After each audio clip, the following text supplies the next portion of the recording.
Hello and welcome to episode 30 of Kalam podcast. I'm honored and delighted to have Ralph Baydoun back on the show. Last time we spoke was the 20th of September. Ralph, you're a political analyst and a researcher, and proud to call you my friend. Thank you for coming back on Kalam podcast. Pleasure, Edgar. Thank you. So, last time, as I said, we spoke was the 20th of September. A lot has happened since then. But if we can focus on maybe one of the larger events since then, which was the political assassination of Hassan Nasrallah, maybe one of the most high-profile assassinations Israel has ever managed to pull off. What's the significance of that killing? Well, I think it's the best outcome for Nasrallah himself to go this way. I think it's easier um, not to explain, to stand in front of the people and explain what happened, the inability to prevent this catastrophe from happening. But for context, for the people who didn't watch our latest episode, let's actually go back to the 17th of September and explain how things evolved from there. So on Yeah. the 17th, we witnessed the pager attack, which was the biggest intelligence breach for Hezbollah and the Hezbollah community.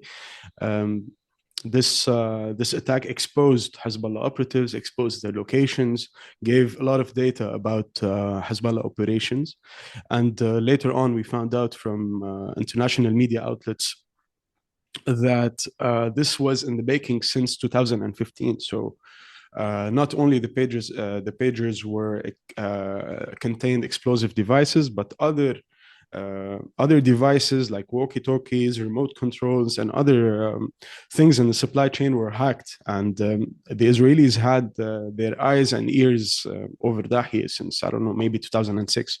Mm. So 17th pager attack, walkie-talkie on the 18th. Nasrallah goes on live television on the 19th of September. It was the quickest response by Secretary General to an event just to reassure his community, to boost morale, to reassure them that the structure of Hezbollah remains intact, to reassure them that the architecture, the military architecture is still strong and we still have like a deterrence power. Mm-hmm. And he doubled down. He said that we are continuing this battle no matter the cost. Um, the same night, later at night, Israel targets a meeting for the Radwan forces leaders, which are the elite unit in Hezbollah. And the most significant person in that meeting was Brahim A'il, who was part of the Islamic Jihad, which is the original group that started Hezbollah, and he was one of the oldest leaders, leaving Nasrallah one of the few remaining leaders in Hezbollah in the first command Yeah. positions. During this attack, of course, Israel downed a civilian building, killing 40 civilians as a result, but also eliminating all the elite forces leaders who were meeting in Dahi after like a handful of assassinations in Dahi already. Uh, During this time, it's important to know that the Iranian president was in the United Nations, and we saw media interviews where he was cozying up with the Americans, saying that we don't wish war with the Americans, we are brothers. Yeah.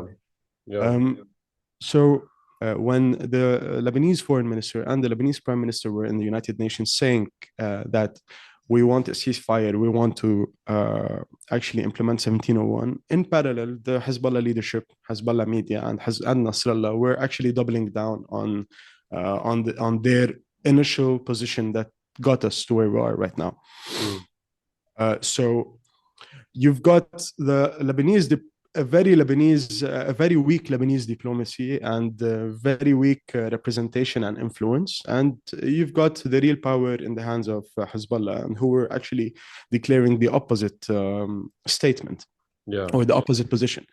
On the 23rd, Israel declares a new phase of the operation, or 22nd at night. On the 23rd in the morning, Israel issues large evacuation orders all over Lebanon, Mm. ask people to move away from Hezbollah positions, and they started a massive bombardment campaign all over the south, which caused around 500,000 people to flee.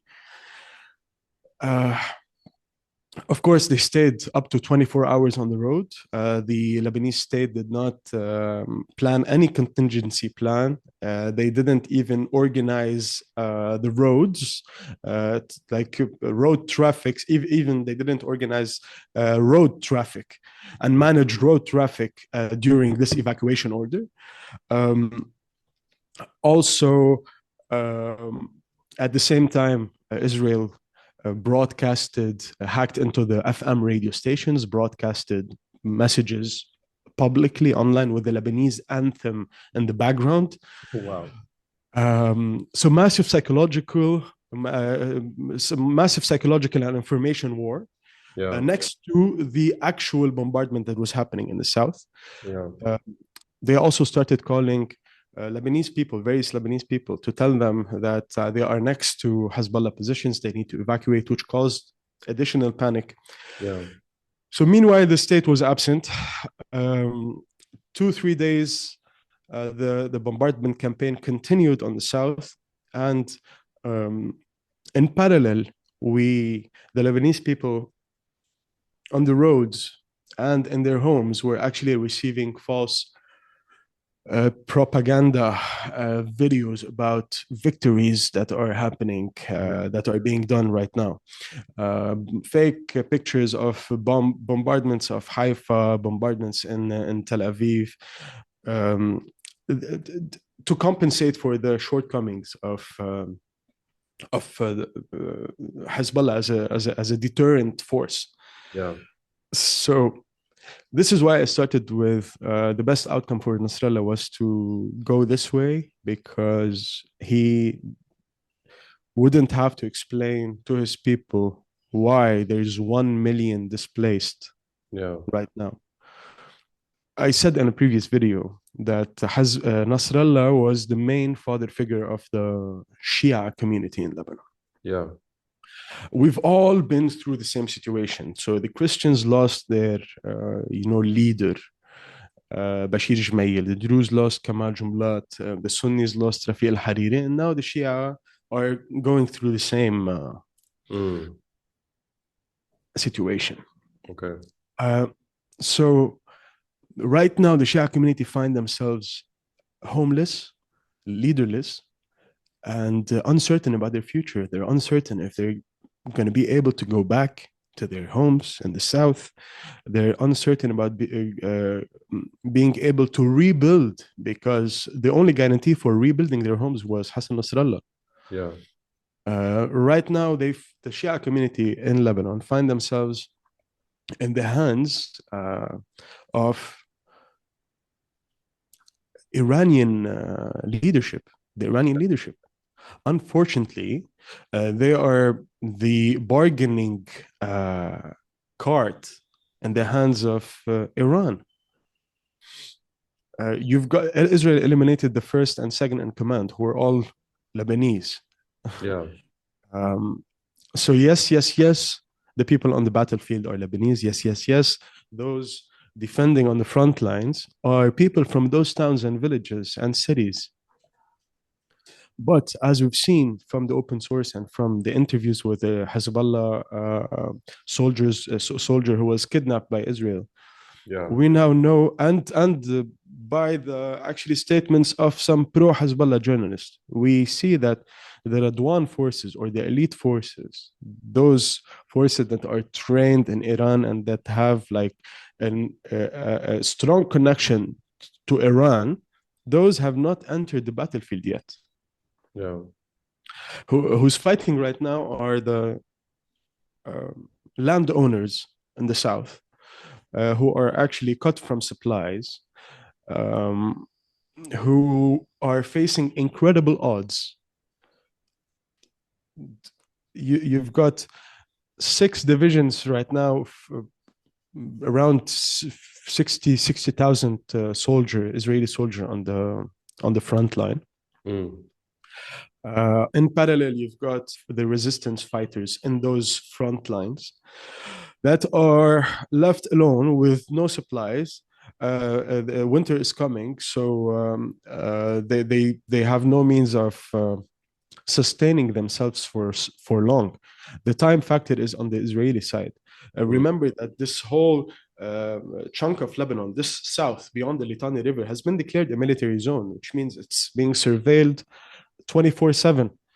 So any Hezbollah soldier or resistance fighter that is exposing himself is being targeted or marked by Israeli drones Yeah. and exposing their location. So the odds are incredibly against them.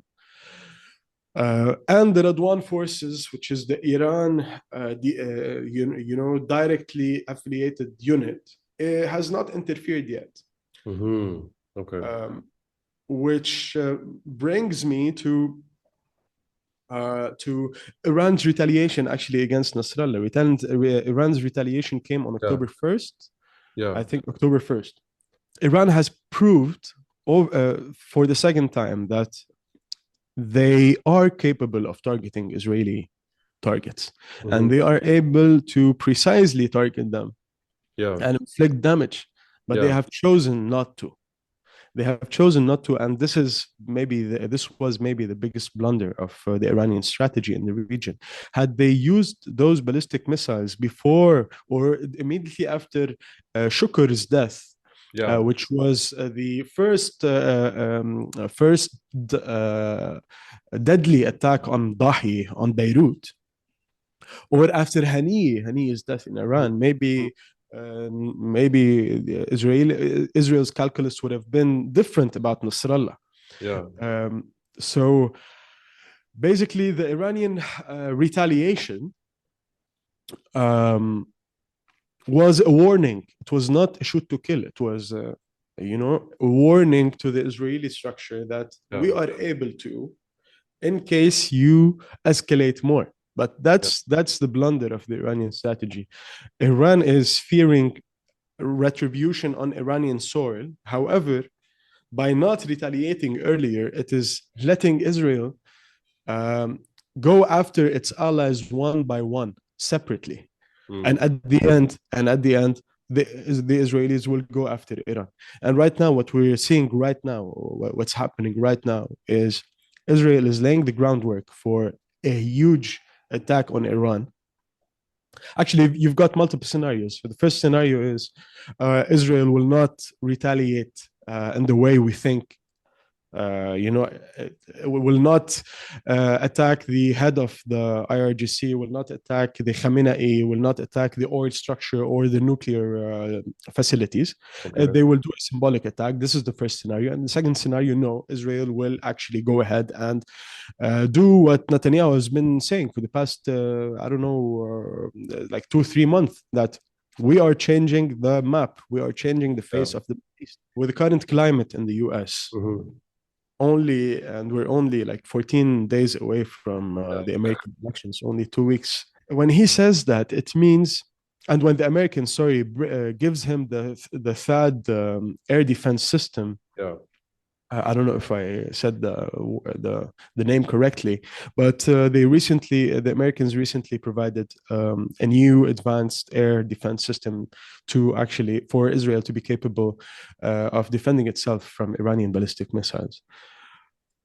I fear that Netanyahu will bomb the Iranian oil facilities, which are concentrated in an island that is called the Kharg Island. This island is connected, most of the Iranian oil is connected via pipes and will go through this island. And from this island, it's exported in the world, to the world.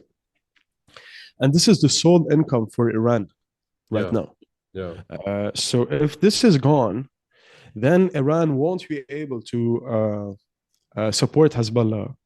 Iran won't be able to sustain itself. And then Iran will be faced with, first of all, you're taking around 2 million barrels off the grid. So this alone maybe would not be detrimental for global supply, But if Iran finds itself in this position, they would go all crazy, Yeah. and they would probably attack all oil supply or all oil tankers in the Persian Gulf Yeah. and through Yemen also in the Red Sea. Yeah. So, and this would actually take around 10 to 12 to 14 million barrels of oil of the global supply, which means a global economic disaster, a global depression. And the country that will benefit the most is the US because it is self-sufficient energy and food wise. And the biggest loser of that disruption would be China, um, because it imports most of its oil. Yeah. So yeah, we're looking to this scenario as a possibility in the near future. Yeah, I mean, like going from Nasrallah's death to these like enormous global scenarios that really like, I mean, are extremely worrisome. I think is significant and something that should be talked about more. But do you think that because the implications are so huge that this is the reason why Israel has not retaliated yet? That the US is trying to, like calm them down somehow? Edgar, I think the American administration has no say right now. I think Netanyahu is the kingmaker in the American elections. If Netanyahu does this strike before the American elections, it will cause, as we said, it will cause a disruption in the whole world, and it will be felt on the global stage, and there would be a global depression, which would actually contribute to the elections of Donald Trump. Yeah, And if he does that after the elections, it means, you know what, he has the green light from the whoever is going to be sitting at the White House. yeah, And the Americans tried to tone the Netanyahu's response, putting additional sanctions on the oil sector of Iran, by the way, last yeah, week. yeah, So that was the American attempt to actually tone it or hold Netanyahu from doing the strike before the elections. What's happening right now on the map, what's happening right now is going to change the map of the Middle East. We've seen Israel actually going 1 kilometer deep from the Quneitra side. The Quneitra is on the Syrian, next to the Syrian Jordanian borders. mm-hmm. We've seen it going 1 kilometer deep and 70 kilometers across the borders, connecting Al Quneitra to the Golan Heights. And they're also digging 5 to 7 meter trenches along this road, which means that they are there to stay. They now connected the Suwaida province, the anti-Assad Druze in Al Suwaida province. They've connected them now to the Golan Druze, and then the next stage would be actually to take invade from the Golan Heights, to go through the Bekaa Valley and go to the Barouk. Then you have a land bridge between all these Druze groups and communities. So we started seeing the idea of religious contours happening somehow. Erdogan in October and the beginning of this month, he said that we are under threat. Israel might be thinking of taking Anatolia, which is completely, it's ungrounded in facts. It's a fantasy. But what did he mean by that? He meant that we're seeing that Netanyahu has the green light to divide the region and to do what he wishes. So if he's taking a chunk of Syria, we need to take a chunk of Syria too. You already have Turkish presence in the north.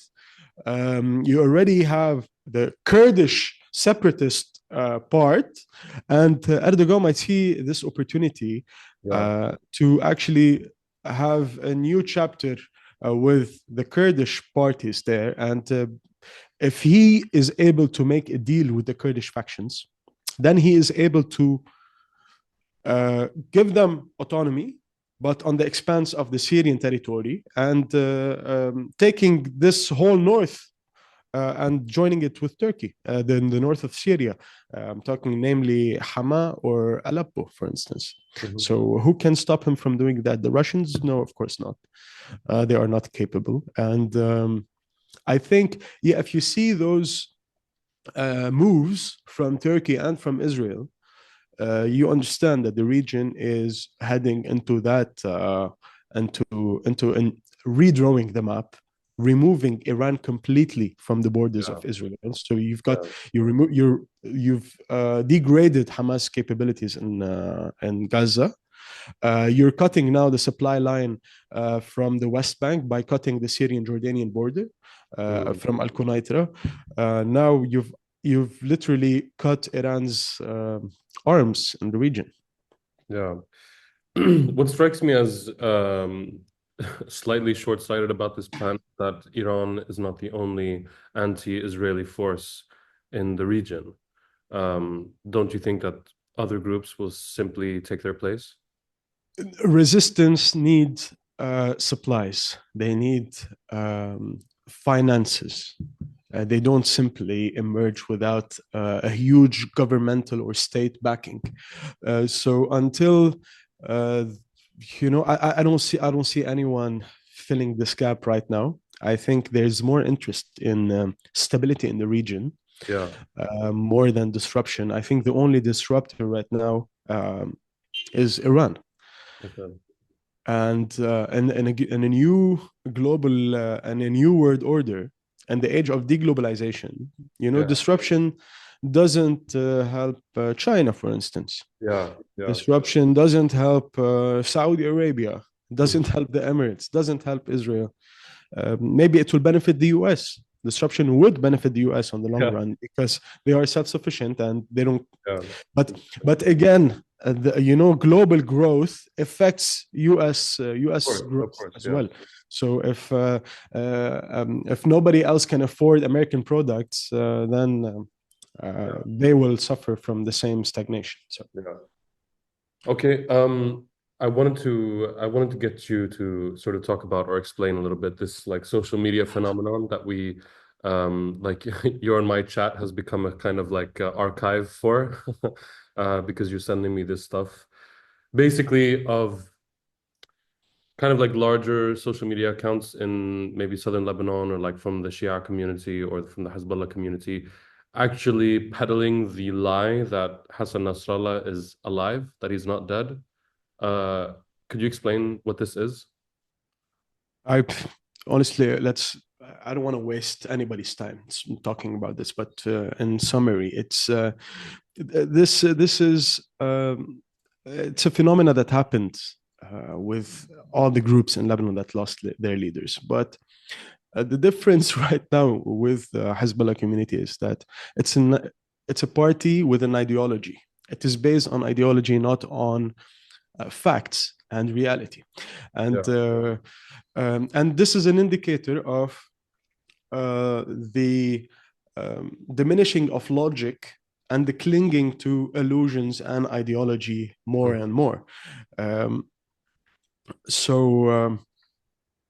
this inability of reading reality Yeah. has got us to where we are today.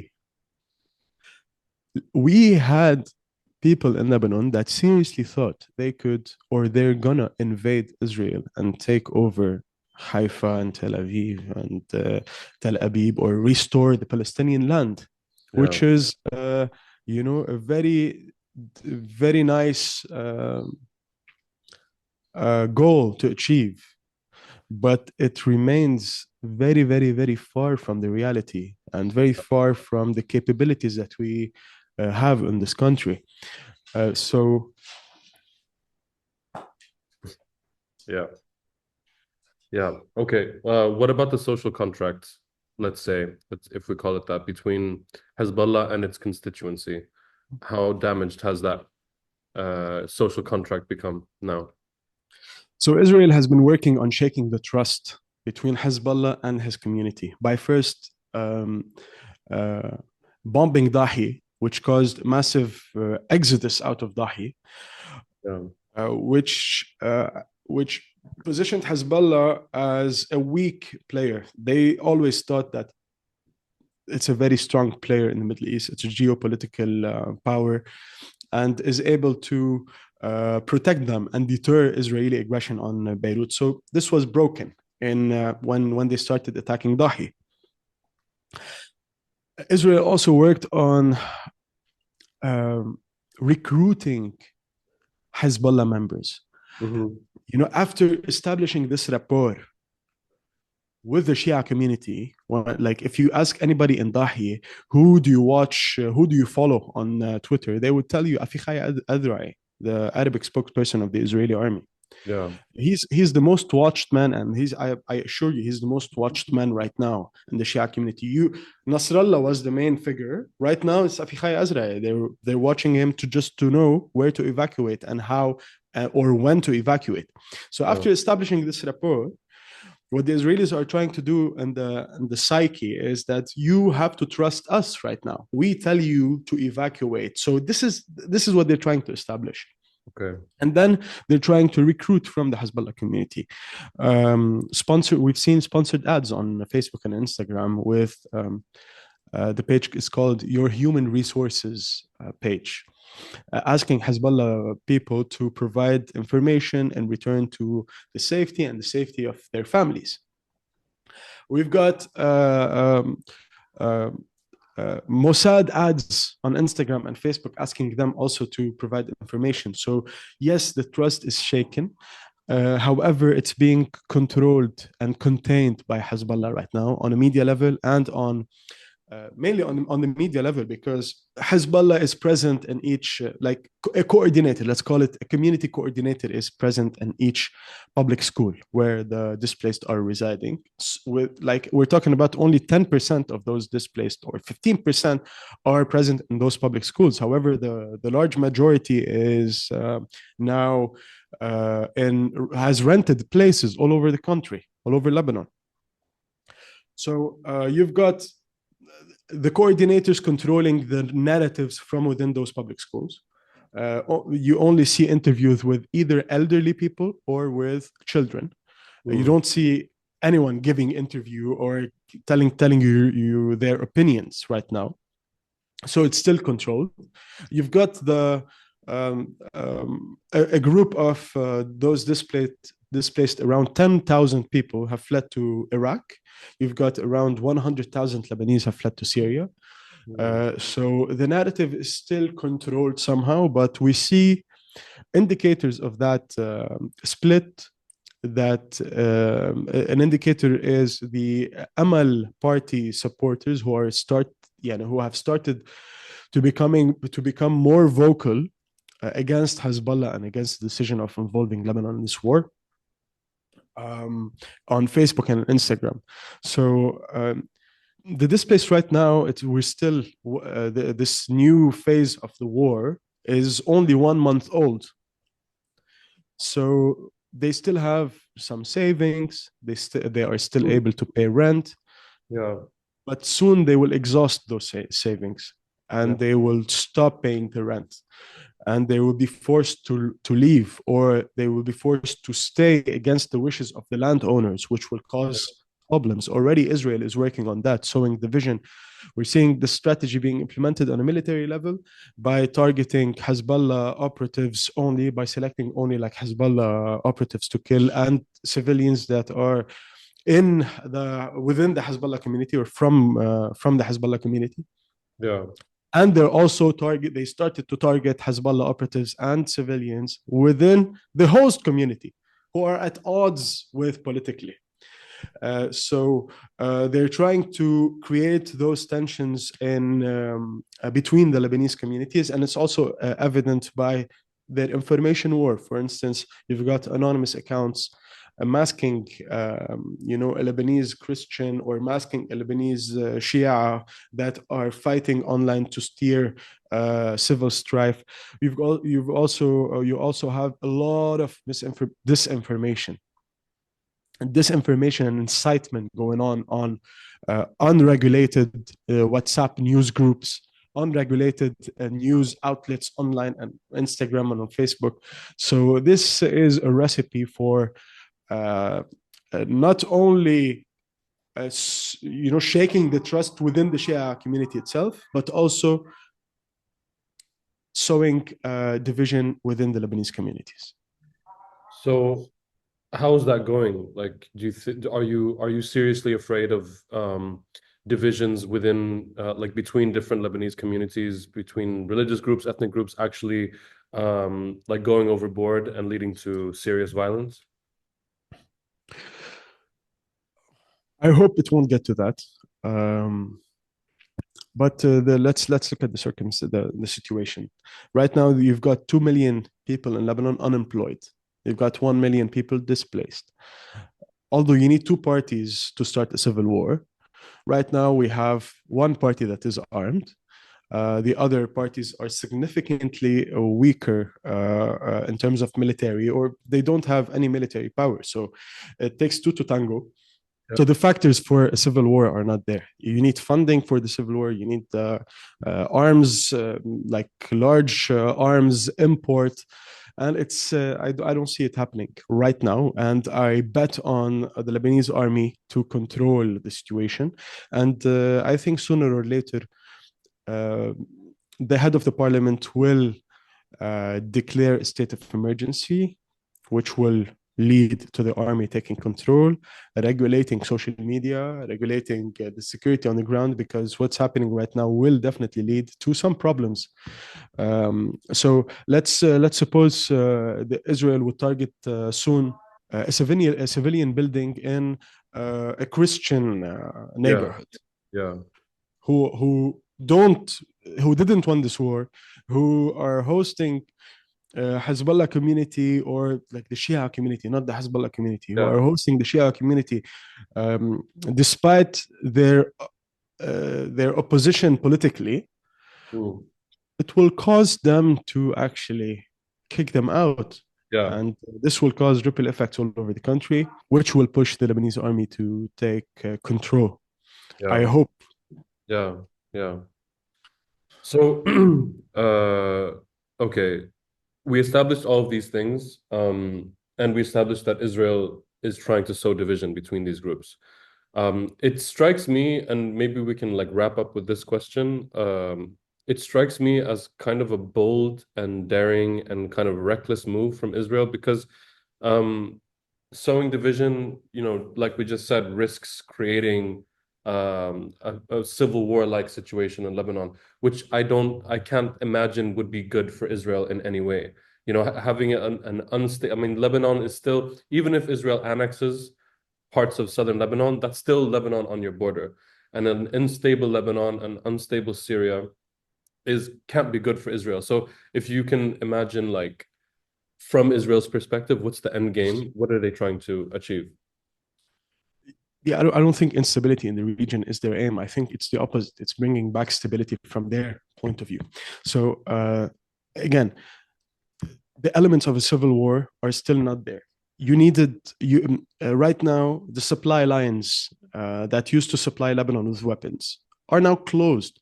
The Americans are handling the Bukamal crossing in Syria, between Syria and Iraq. This border, if you look at the map, you just see one highway. And this highway is constantly being watched by satellites, by drones, and by all the technologies. You've got, I think, one supply line from Iran to Lebanon. It's through that road. Yeah.